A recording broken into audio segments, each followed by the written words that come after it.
குருதேவர் முன்னிலையில் இன்று புதிதாக ஒரு அமைப்பு ஆரம்பிக்கப்பட இருக்கிறது.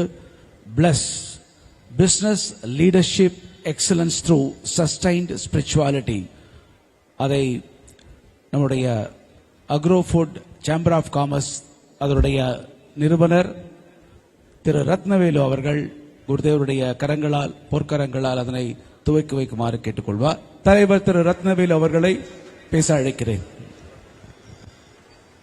மரியாதைக்கும் போற்றுதலுக்கும் உரிய குருதேவ் ஸ்ரீ ஸ்ரீ ரவிசங்கர்ஜி அவர்களே, தி ஆர்ட் ஆஃப் லிவிங் குடும்பத்தை சார்ந்தவர்களே, இன்று இந்த சத் சங்கத்தில் பெரும் திரளாக வருகின்றிருக்கக்கூடிய பெரியோர்களே, நண்பர்களே, தாய்மார்களே, ஆசிரிய பெருமக்களே, மாணவ செல்வங்களே, உங்கள் அனைவருக்கும் நான் தலைமை பொறுப்பை ஏற்றுக்கொண்டிருக்கக்கூடிய அக்ரோ ஃபுட் சேம்பர் ஆஃப் காமர்ஸின் சார்பாக எங்களது வரவேற்பினை தெரிவித்துக் கொள்கின்றேன்.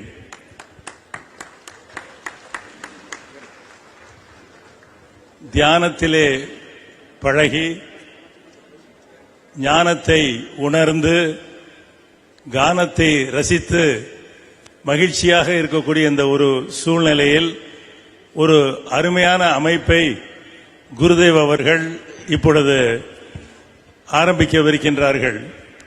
நான் சுருக்கமாக சொல்லிவிடுகின்றேன்.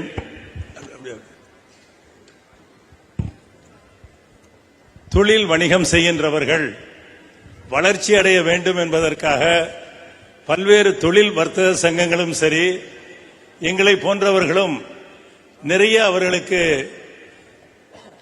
தொழில் வணிகத்துடைய சூட்சுமத்தை எல்லாம் சொல்லிக் கொடுக்கிறோம். குறிப்பாக நான் வர்த்தக சங்கத்தின் சார்பாக இளம் தொழில் பயிற்சி மையம் என்ற என்ற அமைப்பு, பெண்களுக்காக தொழில் முனைவோருக்காக ஆரம்பித்த வி என்ற அமைப்பு, ஏற்றுமதியை மேம்பாடு செய்வதற்காக நான் ஆரம்பித்த இபிசி என்ற அமைப்பு, டிஜிட்டல் அறிவாற்றலை தொழில் வணிகத்துறையினர் பெற வேண்டும் என்பதற்காக நான் ஆரம்பித்த டிஜிட்டல் அமைப்பு, சிறிய குழந்தைகள் சாஃப்ட் ஸ்கில் பெற வேண்டும் என்பதற்காக நான் ஆரம்பித்த ஷார்ப், இப்படி பல்வேறு அமைப்புகளை அமைத்து அதன் தலைவர்களெல்லாம் மிக சிறப்பாக பணியாற்றி தொழில் வணிகத்தினுடைய சூட்சுமத்தை சொல்லிக் கொடுக்கிறார்கள். அவர்களும் வளர்ச்சி அடைகின்றார்கள். ஆனால் ஒரு நிலைக்கு போன பிறகு அதற்கு மேல் அவர்களால் வளர்ச்சி அடைய முடியவில்லை.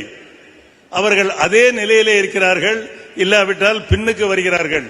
இதை நீங்கள் ஒரு ஸ்டாட்டிஸ்டிக்ஸ், ஒரு புள்ளி விவரம் உங்களுக்கு தெளிவாக சொல்லும்.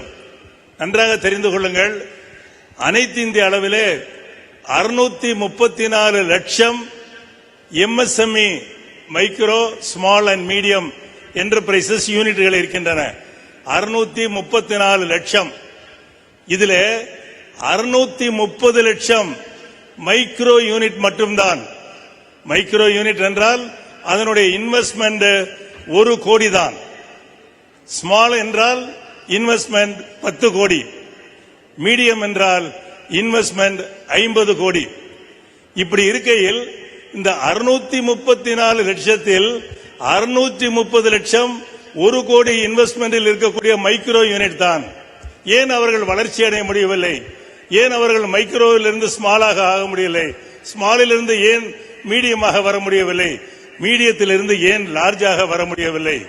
இத்தனை அமைப்புகள் இருந்தும் இதை செய்ய முடியவில்லையே என்று நான் யோசித்த பொழுதுதான் நம்முடைய குருதேவ் அவர்களுடைய ஒரு ஞான உரை என்னுடைய நினைவுக்கு வந்தது.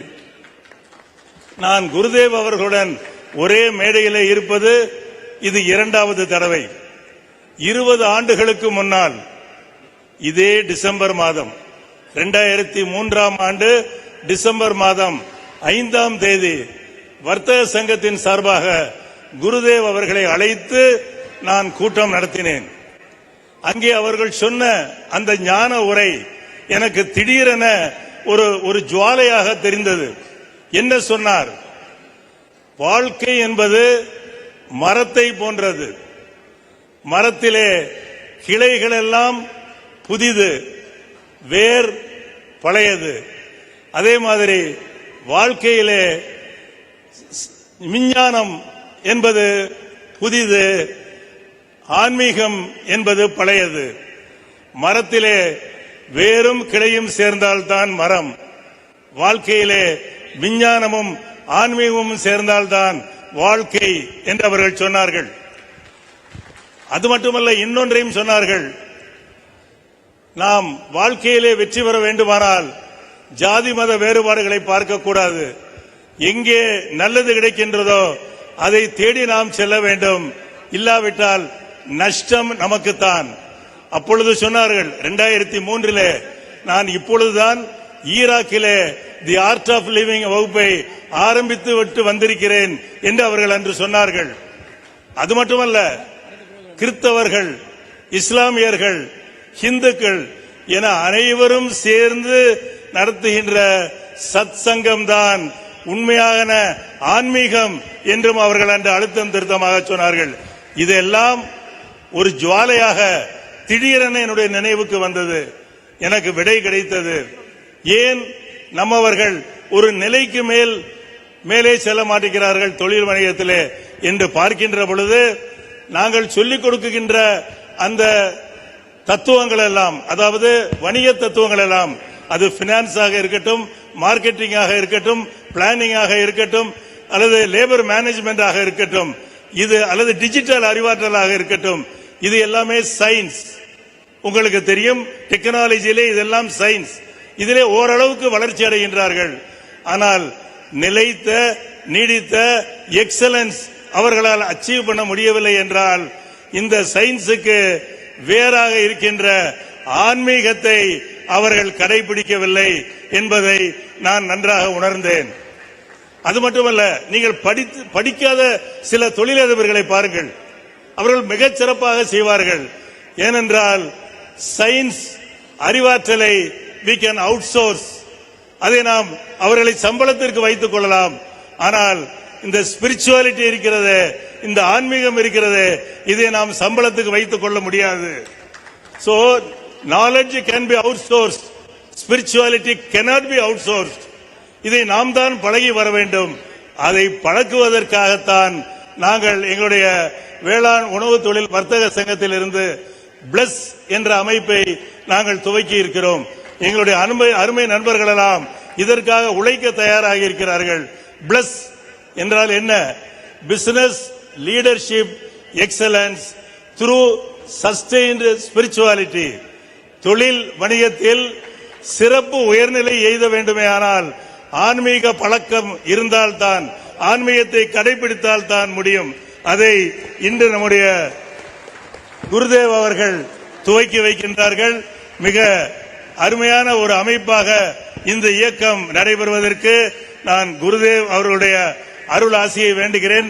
அது மட்டுமல்ல, அவருடைய அந்த வாழும் கலையினுடைய துணை எங்களுக்கு இருக்க வேண்டும் என்று கூறி, இந்த நிகழ்வுக்கு நான் உறுதுணையாக இருந்தவர்களை நன்றியோடு நினைவு கூற வேண்டும். ஏனென்றால் ஸ்பிரிச்சுவாலிட்டியிலே மிக முக்கியமானது கிராட்டிடியூட், நன்றி. அது மட்டுமல்ல, இன்டெகிரிட்டி, நேர்மையாக இருக்க வேண்டும். நாங்கள் எல்லாம் பொது வாழ்விலே, குறிப்பாக நான் பொது வாழ்விலே 50 ஆண்டுகளுக்கு மேலாக இருக்கிறேன் என்றால், அதிலே பல சாதனைகளை செய்திருக்கிறேன் என்றால், இன்று இந்த போரம் துவக்கப்படுவதிலே நான் மெத்த மகிழ்ச்சி அடைகிறேன். ஏனென்றால் நாங்கள் அந்த இன்டெகிரிட்டியை கடைபிடிக்கின்றோம் என்று கூறி நன்றி சொல்வதற்கு நான் நினைவு கூறுகின்ற பெயர் திருமதி ரச்சனா அவர்கள், திருமதி ரேவதி ரிஜீவ் அவர்கள், திரு ராமசுப்ரமணியம் அவர்கள், திரு லிங்கராஜ் டாக்டர் லிங்கராஜ் அவர்கள், திரு சேகர் சடகோபன் அவர்கள், திரு பிரபு அவர்கள், டாக்டர் மீனா அவர்கள், இவர்களெல்லாம் இந்த குடும்பத்தை சேர்ந்தவர்கள். அவர்களுக்கெல்லாம் நன்றி சொல்லி, எதிர்காலத்திலே இது ஒரு இயக்கமாக மாறும். தொழில் வணிகத்துறையில் இருப்பவர்கள் ஸ்பிரிச்சுவாலிட்டியிலே கடைபிடித்து பிசினஸ் எக்ஸலன்ஸாக வருவார்கள். நம்முடைய குருதேவுடைய அருள் என்றும் எங்களுக்கு உண்டு என்று கூறி இந்த வாய்ப்புக்கு நன்றி கூறி விடைபெறுகிறேன். நன்றி, வணக்கம்.